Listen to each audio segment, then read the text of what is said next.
léegi nag tey dañuy ñëw ak yéen ci axbaaru corona fil Hind, maanaam xibaari corona ci Inde. xam ngeen ne Inde moom lañ doon wax sibul xaaratil hindiya ni ma leen ko waxee woon ca jamono yëlee. Inde moo topp ci Chine ci ñi gën a bëri mbooloo ci àddina bi.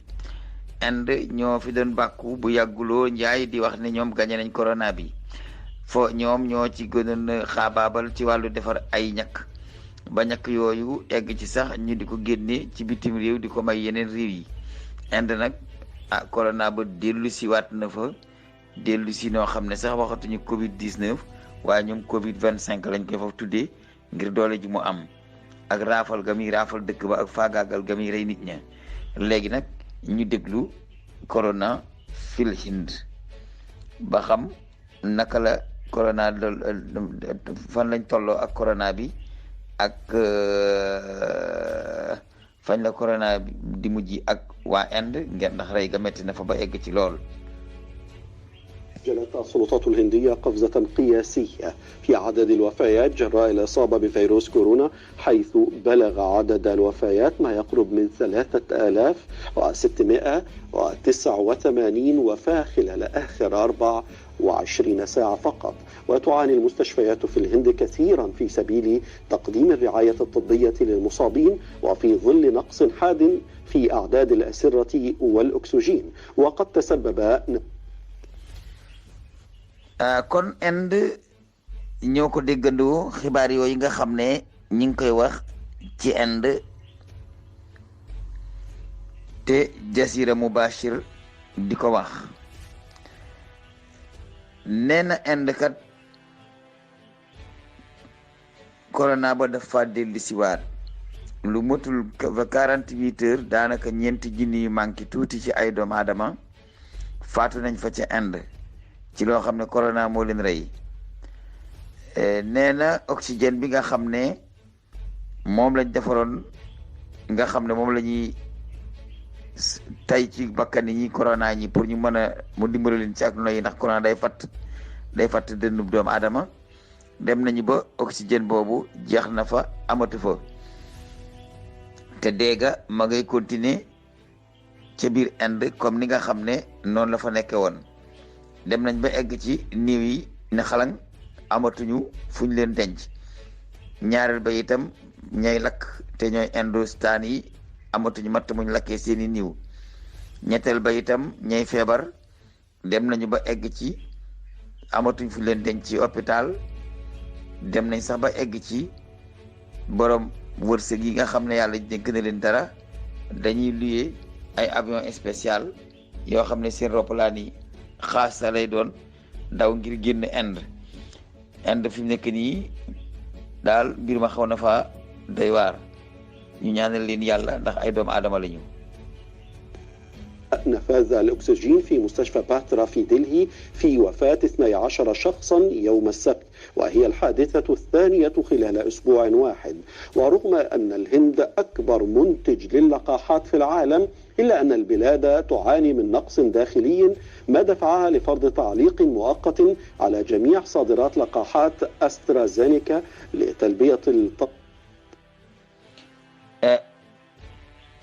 ñoo ko déggandoo mu wax ne Inde ci boppam dafa nekkoon dëkk boo xam ne AstraZeneca bi ñoo ci ëppale woon lu ñuy liggéey lañ ko liggéeyoon ba di ko génne bitim réew. waaye léegi dem nañu ba ne léegi sax génne ñàkk yi bitim réew mënatu la nekk. lan moo tax mënatu la nekk mooy ñàkk yi doyatul waa dëkk ba te dégg metti na ndax 1,5 milliard ci ay doomu aadama boo leen amee nga bëgg leen a utal ay ñàkk du yomb. li gën a jaaxal nit ñi nag mooy seen premier ministre bi daa taxawoon di bàkku di wax ne Inde gañe nañu corona génn na fi ba bàyyi nit ñi ñu libre kenn ku nekk necc la neex. ñu dem ba woote fa seen ñaari ndaje yooyu nga xam ne ñoom xam nga ñoom nag la ñuy jaamu nag mooy seen yàlla. li gën a yéeme nag sax mooy yow sa yàlla rombal teg yow ci mbedd mi di la teg natt yu mel noonu mbaa boog bu la ko leneen tegee itam xanaa sa yàlla jooju war na cee man dara te yaa ngi koy romb ci mbedd mi muy bëre nguy jóg di dem di mënu la dara. te Hindustaan yi nga xam ne tey ñoom la corona gën a la jël tey ci biir Inde moo ñu doon def seen bisi feet yooyu ñoom nag mooy seen yàlla te nag la ñuy jaamu nga xam ne dem na ba egg ci docteur bi nga xam ne moom moo doon defar liqaat yi sax nga xam ne moom la ñuy def moom mooy ñàkk yi dem na ba ñu menacé ko de mort ba mu daw génn Inde rawe ji Angleterre London fa la nekk nee nag léegi laboratoire bi ci Inde dana dox waaye moom mënut la nekk Inde day nekk daal Angleterre di jox ay ndigal ubbi foofu beneen laboratoire di defaral waa Inde waaye mënutu fee toog ndax borom daraje yeeg borom baat yeeg borom barke yeeg kilifa yi daal ñu ngi koy menacé ci ne ko il faut nga jox nu ay ñàkk yu doy ñu ñàkk suñu njaboot ba noppi luy xew door a xew. الطلب المحلية.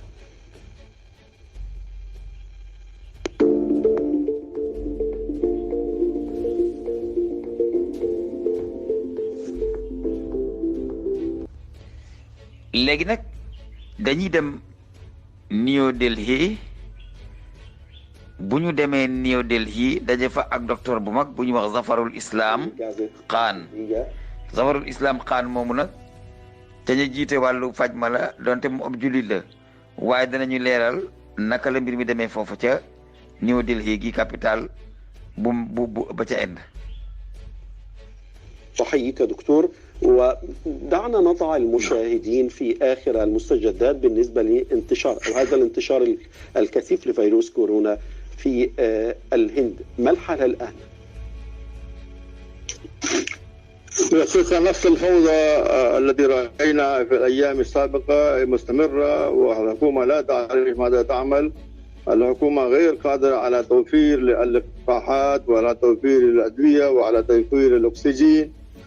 أمس محكمة دهلي العالية حددت الحكومة بأن لابد أن تعطي لولاية ديلي أيضا ولاية عاصمة ولاية ديلي 490 طن متر في اليوم على الأقل من الأكسجين، وإلا قالت المحكمة أنها سوف تسجن المسؤولين، يعني وكيل وزارة الصحة وما إلى ذلك قالوا غدا. ñoo ko déggandoo Safarul Islam Khan nee na Inde egg na foo xam ne garab yi mënatula doy nit ñi,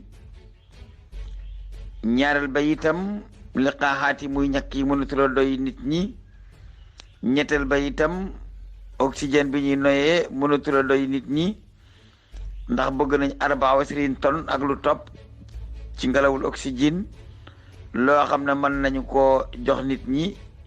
ndax fatt gi nii fatt ñu di fi tarki seen dën yi bañ mën a noyyi. nee na Delhi ci boppam capital la waaye tamit ab région la, région bi nga xam ne mooy Delhi nag ñàkk na fa ba egg ci lool muy wàllu garab bi ñu mën a faje nit ña ak oxygène bu ñu leen mën a fi tarci ba ñu mën a noyyi. tribunal bu mag ba sax yëkkati na kàddu ca capital ba di Delhi wax ne gouvernement bi dinañ taxaw ci mën a génne garab yu doy yoo xam ne mën nañ koo faje nit ñi, génne leen oxygène bu doy lu toll ci 24 tonnes 20 junniy tonnes ak ñeent ci ngelawal oxygène lu nit ñi mën a noyee. bu fekkee ni loolu amul nag ministère bi yore mbiru gu yaram ak équipe ba mu àndal di liggéey dañoo war a wuy ci tribunal ba danañ layoo ak réew ma ndax loola mooy seen liggéey te defuñu ko. يعني الاثنين قالوا لابد أن يكونوا موجودون هنا في المحكمة ليردوا علينا. وأيضا المحكمة العليا الدستورية أيضا قالت أن على الحكومة أن لا تتخذ أي إجراء ضد أي شخص يثير هذه القضية عبر منصات التواصل الاجتماعي، لأن بعض حكومات الولايات كانت بدأت تتخذ إجراءات ضد أشخاص نشروا أخبارا من هذا النوع أو طلبوا الأكسجين أو قالوا أن الأسرة غير موجودة، فبدأوا يسجلون قضايا ضدهم بتهمة أنهم يشهرون بالحكومة. فالمحكمة العليا نظرت في هذه القضية من نفسها وقالت لهذه الولايات بأن لا تتخذ أي إجراء. ففي الحقيقة هناك الآن يعني الفوضى مستمرة كما قلت، وهناك سوق سوداء نشيطة جدا في كل هذه الأشياء، في الأدوية، حتى في أسرة المستشفيات، في الأكسجين غير موجود، المعدات غير موجودة. وهذا لأن الحكومة نامت في الحقيقة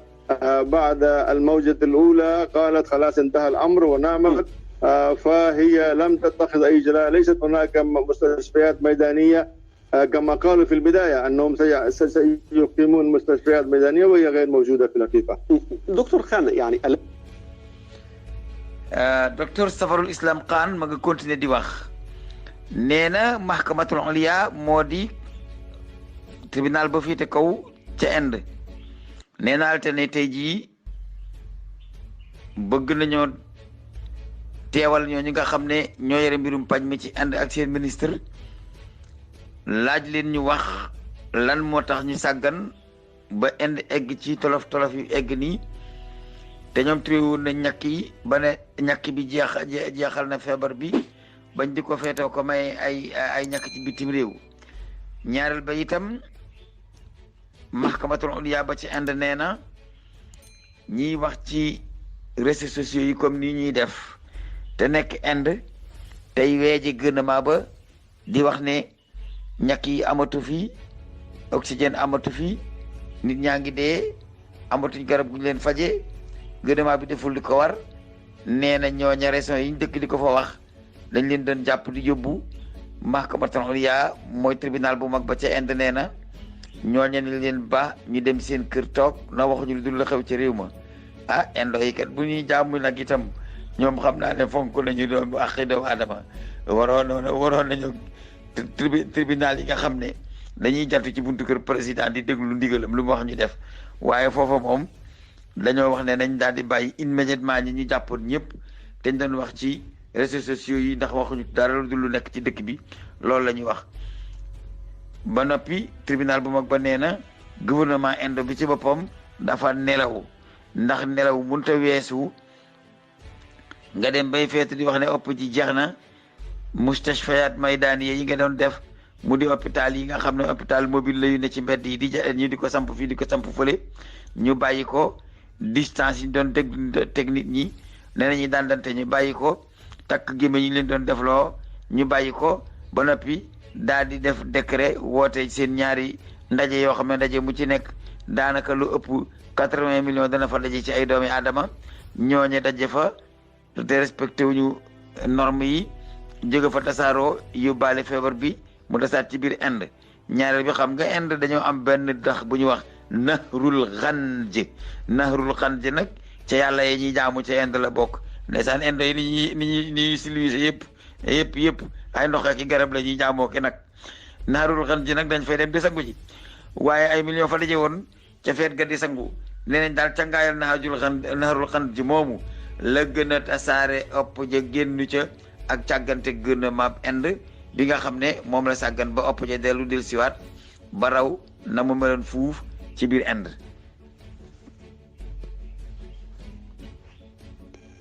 يعني أليس غريبة من أن الهند يعني هي أكبر المصنعين للقاحات في العالم وتحديدا الأسترازينيكا وعدد اللقاحات الموزعة على الشعب الهندي قليلة، فهل هناك تفسير لهذا؟ في الحقيقة الذي حدث أن الحكومة بدأت توزع اللقاحات على دول العالم، يعني قالوا أنهم وزعوا على 35 دولة في آسيا وأفريقيا، بينما هنا الشعب نفسه كان غير مغطى بهذا. واللقاحات في الحقيقة غير موجودة. كان من المفروض اليوم أن يبدأ تطعيم الذين هم في سن 18 إلى 44 عاما، ولكن لم يبدأ لأن اللقاحات غير موجودة. والشيء خطير جدا وقع أمس أو عرفنا اليوم أن صاحب مصنع بونا للقاحات، وهو أكبر مصنع في العالم وأكبر مصنع في الهند للقاحات، قد هرب من الهند وذهب إلى لندن، وقال أنه تلقى تهديدات من المسؤولين من كبار المسؤولين وهو يخاف على حياته، ولذلك ذهب إلى لندن وقال أنه سيبدأ الآن تصنيع اللقاحات خارج الهند. طبعا مصانعهم في الهند ستستمر ولكنه سيصنع في الخارج. هذا طبعا يدل أيضا على الفوضى الموجودة، وبعض الناس سياسيين خصوصا يريدون أن يحصلوا على اللقاحات والأدوية قبل غيرهم. ba léegi Zafarul Islam Khan di kilifa docteur gu mag gu nekk ca New Delhi ca capitalu Inde ab jullit la mu ngi continuer di wax journaliste bi di ko laaj journaliste bi daf ko wax ne waaw si docteur xanaa di lu doy kiimaan moo xew foofu ndax Inde ci boppam ñoom dañuy defar ñàkk woowu ñuy wax AstraZeneca ñaareel ba itam xanaa lan moo tax mënuñoo jël seeni matuwaay ba mën a aar population Inde ci ñàkk yu demee noonu docteur bi ne ko waaw xam nga Inde dañuy defar sax ñàkk yi maanaam laboratoire bi gën a rëy ci Inde te sax moo gën a rëy ci àddina bi bépp ci li ñëpp ànd ne mu ngi nekk New Delhi ci Inde laboratoire boobu ki nga xam ne moom moo ko yore tey defar ñàkk yi dafa daw sax dem London li tax mu daw dem London mooy dañ koy menacé di ko laaj ay ñàkk te moom li mu defaroon ci ñàkk lépp gouvernement Inde di bàkku ba daal di may 35 pays ci diggante Europe ak Afrique fanweeri réew ak juróom mu may leen ay ñàkk di wan ne ñun trouvé nañ ñàkk bi ba ñàkk nañ suñuy nit ba nit ñi léegi ñu ngi ci alhamdulilah ba gàñe nañu feebar bi léegi nag feebar ba jekki-jekki ni la ñitaat ba mu ne la ñit nag fekk na ku am nag ba giijal lekk ba desal di maye boo jekkee-jekki am gan ñoo xam ne ñii ñoo ëpp sa njaboot da ngay am problème léegi nag corona bi toog na xaar leen ba ñu bàkku ba eggal ba def seeni feet ba tàmbalee yónnee ay réew di leen may ay ñàkk ba may lu mat fanweeri réew ak juróom ci àddina bi ay ñàkk yu ñu mën a xettalee seen ak njaboot corona del si ne leen salaamaaleykum loolu mooy li nga xam ne moom la waa ji leeral ñu dégluwaat suñu mbokkum journaliste mi mu continuer laaj yi. ما الذي أوصل الهند لهذه الحالة دكتور خان؟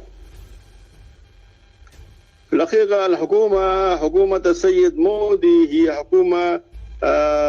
يعني جاءت قبل 7 سنوات وبدأت تحكم الهند بقبضة حديدية يعني مثل الجنرالات في الدول التي يحكمها العسكر لا نقاش لا كلام لا يعني هو يتخذ كل إجراء وحتى الوزراء ليست لهم سلطات فهذا التركيز الخطير في السلطات هو الذي يعني أوصلنا إلى هذا وهو قرر أن خلاص القضية انتهت وأعلن في دافوس أن الهند انتصرت على الكورونا بل قال أن الهند أول دولة وأن الهند مثال للعالم لمثل هذه الأمور فنعمت الهند ومع ذلك فتحوا المجال للانتخابات في 5 ولايات اليوم انتهت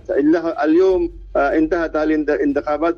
بعد ما استمرت شهرين كاملين كان السيد مودي يشارك فيها بل قال في بعض المظاهرات الانتخابية أنها أكبر تجمعات من هذا النوع التي شهدها في حياته وأيضا سمحوا لاحتفال كبير احتفال كم الذي يأتي كل 12 ba léegi foofu la ñuy tëjee sax jàll dem ci yeneen réew yi ci des ngir bañ a guddal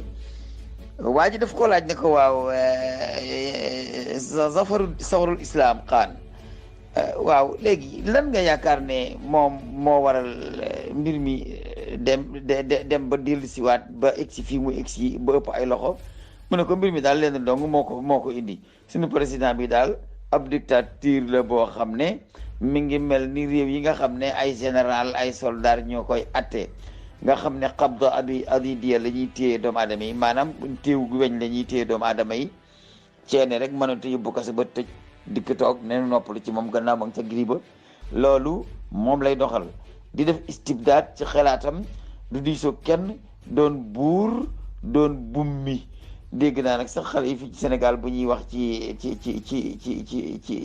journal yi di wax naan doon buum doon bummi waaye bummi kenn du ko wax doon buur doon bummi loolu la ñuy wax buur ak bummi moo am moo di président ak premier ministre waaye nag waaje moom dafa doon buur doon bummi waaw di dogalal boppam ne amul premier ministre bu topp ci ginnaawam lu ko neex moom lay def tribunal bi moo koy ilif moo ilif lépp lu mu wax noonu la léegi nag gars yi bàyyi ko lépp mu dem na fi sax ba dem ca fañ doon dajee ji ca bitim réew dafa bàkku naan corona ñun ñoo ko jëkka daan ci àddina bi gagné nañ ko dugg na fii génn na fii nee na loolu yëmu ci mu ñëw daal di ne wote local yi nañ ko def léegi ñu def wote local ya mu dem ci campagne yi naan ba ma juddoo ba léegi mbooloo mu toll nii maa koy door a gis waaye nee na fi mu nekk nii ba mu juddoo ba léegi corona bu garaaw ne bi mu am it mosu koo gis te loolu baytal nit ñi ak naagu moo ko yóbbee kon ci gàttal foofu la ñuy yem ci Inde ndax dañuy jàll ci yeneen dëkk yi ci des.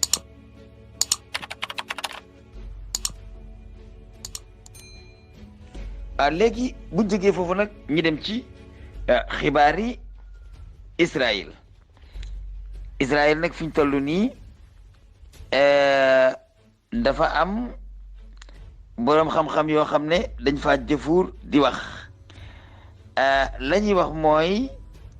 Israël talfasu anfasu al axira te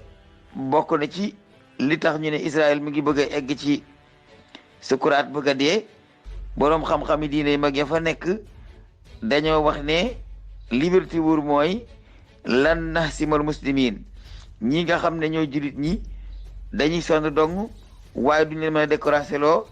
te mënuñu leen a dàq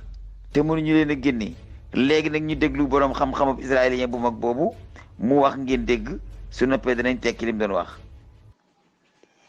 إسرائيلي يقول إسرائيل تلفظ أنفاسها الأخيرة. تحت هذا العنوان نشرت صحيفة هارتس العبرية مقالا للكاتب الصهيوني الشهير آري شبيت يقول فيه: يبدو أننا نواجه أصعب شعب عرفه التاريخ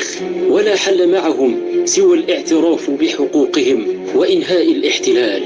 السلام عليكم ورحمة الله. متابعين الأعزاء dafa wax ne Israël day dafa am benn borom xam-xam bu mag bu fa nekk boo xam ne bii Ari Sahid lañ koy wax mu doon ab yahud léegi benn journal bu ñuy wax Artis waaye xam naa ne bu doon aaru tiis kon duñu tiisu te ña ngay tiisu ndax nee dañoo jaxle ci banu Israël ak Palestine Ari Sahid dafa wax ne ci Artis nun dey liberté wër mooy bu yeboonu nangu rek te xam ne jullit yi dëkk Palestine lu ñu nit ñoo xam ne dañ leen mën a not bu ñu yeboo rek daal di xam ne coloniser gi ñu leen bëggoon a coloniser du mën a continuer ñu daal di ci arrière moo ñu gën a noppal te it ñu xam ne dañoo gëmoon ne Palestine ardun bila shaabu la wa banu Israël shaabun bila ard loolu la ñu waxoon dañ leen Palestine réew mu amul suuf su amul nit la léegi nag banu Israël nit ñu amul suuf la kon nañ jël nit ñu amul suuf yóbbu leen ci suuf su amul ay nit waaye nee na kat Palestine am na ay nit ndax ay nit la fa maam Ibrahima fekkoon te ba léegi nit ñooñu ñoo fa nekk di fa continuer te ñoo ngi résister ba léegi lañ xalaatoon ne bala ñu egg ci 2022 danañ ko am ci jullit ñi ñu découragé tasaaroo dem seen yoon gàddaay bàyyi suuf sa gaa yi defuñu ko ñu déglu nag kon kooku ñuy wax Ari Sahid muy wax ci benn journal bu ñuy wax Artis boo xam ne journal israélien la. تابعي قناة كشف الأسرار، أهلا ومرحبا بكم. قلنا لكم زوال الكيان المغتصب يقترب، وأن علوهم ما هو إلا بداية انهيارهم. هذا وعد إلهي لن يتغير ولن يتبدل أبدا.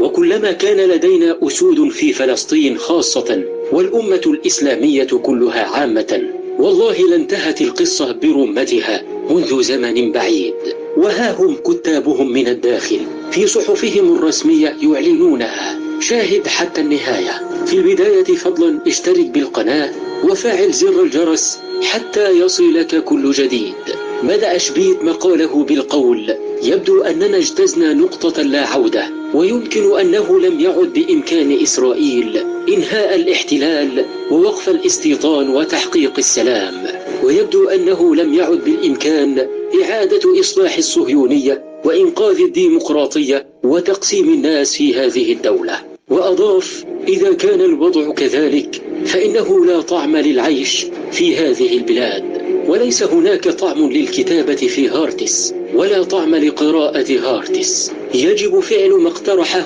روغل ألفر قبل عامين، وهو مغادرة البلاد. إذا كانت الإسرائيلية واليهودية ليستا عاملا حيويا في الهوية، وإذا كان هناك جواز سفر أجنبي لدى كل مواطن إسرائيلي ليس فقط بالمعنى التقني بل بالمعنى النفسي أيضا، فقد انتهى. moom dafa wax ne Henri Saïd moomu doon wax ci journal bi ñuy wax artiste ci Sohyoun ci Israël, dafa wax ne liberté wóor mooy pexe amul ci ne banu Israël colonisé gii ñu colonisé dëkk jullit ñi rawante ne Palestine danañ ko bàyyi. mu teg ci ne doggu suuf bi ñu fi joxoon ñu dëkk ci yemuñu ci ñuy ràmbax ndiku di nangu suufu palestiniens yi di tëj seeni kër toxal seeni dëkk di leen génn réew mi ko tëj ci kaso yi pour defe ne mën nañ leen a sonal ba tax ëllëg ñu bañ ak suuf si ñu des fi. loolu itam seet nañ ko seet waaye du lu mën a nekk. la ca topp itam mu ne liberté wóor daal mooy ku ci amoon sa passeport boo mën a génn réew mi bul ko sàggane na nga ko denc. ku ci amoon itamit nationalité beneen réew booye boo na nga ko fonk te xam ne nation wu Israël moom fii ñu ko indi bëgg ko fee samp du palaasam. ñaareel ba itam suuf si ñuy xëccoo du seen suuf. ñetteel ba itam il faut ñu ñàkk suuf si. waa ji ne loolu nag bettul kenn ndax wa isa jaa wa'dul axira la waxoon ne jiinaa bikum la fii fan duma yi ñu war a mujj duma Israël tas ko te dootul ànd te dootul ba àddina tukki dootuñu samp ci àddina bi fenn mooy dernier round bi yàlla waxoon ne isa jaa wa'dul axirati jiinaa bikum la fii fan. jiinaa bikum la fii fan gi nag am na ndax jëlee nañ leen fu nekk delloo si leen Palestine waaye seen ñëw Palestine googu mooy seenu toroxte. seen ñëw Palestine googu moo di seenu raaf. seen ñëw Palestine googu moo di seenu naax saay ba faw ndax dañoo ñëw Palestine ñu daggal leen suuf ne leen léegi ginnaaw amu leen fenn fu ngeen dëkk te seen maam mosoon naa jaar ci dëkk bi ba jënd fi bàmmeel suul fi soxnaam suul fi boppam léegi na leen fi dogal suuf ñu dogal leen fa suuf yóbbu ñu ca ñuy puus julli ñi nangu seen suuf di puus julli ñi nangu seen suuf ba nangu réew ma mépp. waaye nag yàlla noonu na buñ dikkee ba toog ba placé ba dajaloo ba nekkaat fii bis boobu nag lañ leen di sàkkal pexe te buñ leen sàkkalee pexe dootuñu taxaw ba àddina di tukki.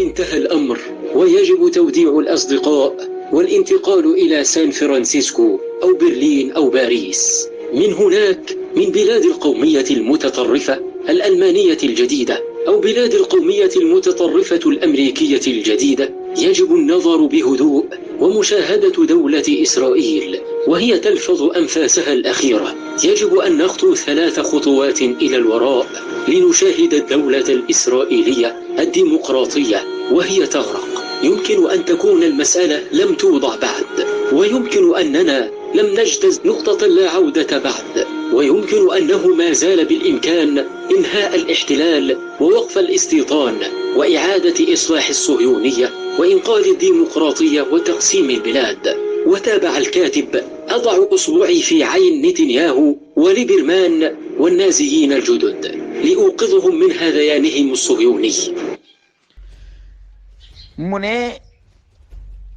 loolu dogal la boo xam ne pexe amu ci bu yeboo ñu seeti Los Angeles wala ñu seeti San Francisco wala ñu seeti yeneen dëkki Europe yi mbaa ñu seeti yeneen dëkki Amérique yi te xam ne fii ñu indi muy Israël moom du dalab ngoti du luy mën a wéy. leen rek mën a tax mu wéy te nanguwuñu ko moo ñu nangoo def ñetti pas arrière jéego ci ginnaaw delluwaat ci démocratie bàyyi suufi jàmbur yi ñu jël dellu ca lañ ñu dogaloon ñu dëkk ca su ko defee ñu mën a dëkk ak nit ñi ci jàmm ñu mën a amam réew. su fekkente ni loolu amul nag maa ngi jël sama baaraam bii di ko teg ci bëtëb Benyamin Netanyahu ak ñu koy jàppale xamal leen ne li ngeen bëgg mënut a nekk mënuñoo fexe ba suul askanu Palestine suul askanu l'islam bi ñu fekk fii nangu suuf si génne leen suuf si ñu génn réew mi di taxawaalu ji te ñoom xamuñu fenn fuñ dëkk fudul fii amul fenn fuñ cosaanoo fudul fii ba maam Ibrahima di ñëw fii ci réew mi fi la fekkoon seeni maam bu fekkente ni nag loolu amul na leen wóor ne la cay topp bu dikkee du nekk lu neex te xam naa ne mooy isa jaa waadul axira jooju yàlla wax ci alquran moom la kooku di jam وأن ترامب وكوشنير وبايدن وباراك أوباما وهيلاري كلينتون ليسوا هم الذين سينهون الاحتلال، وليست الأمم المتحدة والاتحاد الأوروبي هما اللذان سيوقفان الاستيطان. القوة الوحيدة في العالم القادرة على إنقاذ إسرائيل من نفسها هم الإسرائيليون أنفسهم، وذلك بابتداع لغة سياسية جديدة تعترف بالواقع وبأن الفلسطينيين متجذرون في هذه الأرض. وأحث على البحث عن الطريق الثالث من أجل البقاء على قيد الحياة هنا وعدم الموت. ويؤكد الكاتب في صحيح بلغي سين سرين إسرائيليين بوبو دي وخني دونالد ترامب جو بايدن براك اوباما du ñoom ñooñu ñooy mën a samp Israël ba Israël taxaw du ñoom ñooñu ñooy mën a xeetali Israël ba Israël taxaw Israël su bëggee taxaw mooy taxawal boppam naka lay taxawalee boppam mooy na ko wir ni palestiniens yi ay reen lañu sax fii ci biir Israël dañ leen fee fekkoon jóg fi ba leen fi dem del si fekkaat leen fi ñu nangoo dëkkandoog nun waaye ñu jëlee leen fi moom du mën a nekk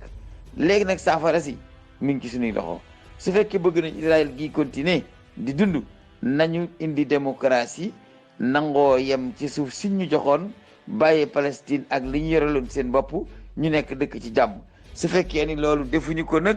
toroxte ji bu dikkee du Joe Biden moo ñuy teqali du Ronald Reagan moo ñuy teqali du Donald Trump mi may si moo leen di teqali xanaa ñoom de war nañoo fàttali ko ne daaw jéeg rek la Trump toogoon yor kaye bu ngand di bind yi xaatim signature boo xam ne mat na genn wàllu meetar daal di xeetal ba noppi ne tipp dóor ci ne may naa leen Golan waaw waxatu mooy Palestine moom jeexal naa ko waaye dagg Syrie laay def di leen may kii de wax dëgg yàlla borom xam-xam la bu ràññee waaye li muy wax ku ko déglu te bokk ci Israël tamit booy boo nga waaj te bañ a yàq sa passeport ndax li muy wax nii xaw ma daa jàngal alxuraan xaw ma waaye ni muy waxee nii de noonu la alxuraan waxee ne banu Israël foofu la ñuy mujj. في صحيفة هارتس أن الإسرائيليين منذ أن جاءوا إلى فلسطين يدركون أنهم حصيلة كذبة ابتدعتها الحركة الصهيونية واستخدمت خلالها كل المكر في الشخصية اليهودية عبر التاريخ، ومن خلال استغلال ما سمي المحرقة على يد هتلر الهولوكوست وتضخيمها استطاعت الحركة أن تقنع العالم بأن فلسطين هي أرض الميعاد وأن الهيكل المزعوم موجود تحت المسجد الأقصى. وهكذا تحول الذئب إلى حمل يرضع من أموال دافع الضرائب الأمريكيين والأوروبيين حتى بات وحشا نوويا. واستنجد الكاتب بعلماء الآثار الغربيين وأتباع التوراة ومن أشهرهم إسرائيل فلنتشتاين من جامعة تل أبيب الذي أكد أن الهيكل أيضا كذبة وقصة خرافية ليس لها وجود، وأثبتت جميع الحفريات أنه اندثر تماما منذ آلاف السنين. وورد بلغي بروم خم بوبو موغي كونتيني دي واخ neena Israël aw kàcc la boo xam ne dañ koo sos neena Israël dañoo sos ay xew-xew yoo xam ne dañ naan Holocauste ba xewoon ca Allemagne mahraqa ga xewoon Allemagne banu Israël dañ leen a yàgg di toroxal te banu Israël safar taw takwin nee na ca seen téere la seen téere diine yi ñu defaral seen bopp buñ jógee ci mahraqa googu ci Allemagne danañ dellu ardul mi'ad mooy Palestine nee nañu haykalu Suleymaan fa la nekk te nee na li gën a doy waar mooy